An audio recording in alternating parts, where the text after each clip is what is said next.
Que ce soit un bébé renard, un bébé chevreuil ou un animal blessé, quels sont les bons gestes à avoir quand on trouve un animal sauvage?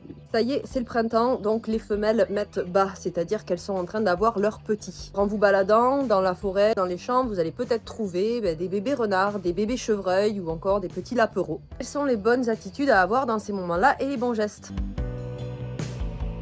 Il n'y a pas de vétérinaire dans la nature, donc les animaux sauvages n'ont pas de soins et peuvent des fois être porteurs de parasites, de maladies qui dans certains cas sont très dangereuses pour l'homme. Donc on ne les touche pas à main nue dans le meilleur des cas, ou si c'est indispensable, on se lave surtout bien les mains après chaque contact. Il y a beaucoup de refuges comme le nôtre présents en France, des écoles vétérinaires qui peuvent vous donner conseil. Donc avant de toucher l'animal ou de le récupérer, appelez-les.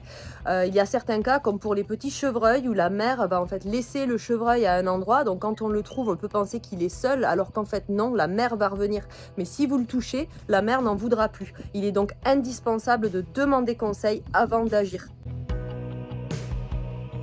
Et enfin, quand vous récupérez un animal, surtout remettez-le dans les plus brefs délais à une association ou à un centre de soins. Très important parce que plus vous allez faire de contact avec lui, plus il va s'habituer à vous et à la présence de l'homme. Et par exemple, pour des espèces comme le renard qui sont chassables, vous allez en fait limiter l'inhibition, c'est-à-dire qu'il aura beaucoup moins de crainte à s'approcher des hommes. En grandissant, il va vouloir explorer de plus en plus, vous allez avoir des grandes difficultés à le garder et du coup vous le mettez en danger parce que le jour où il s'échappera, il se rapprochera des habitations, potentiellement des pièges ou potentiellement des chasseurs.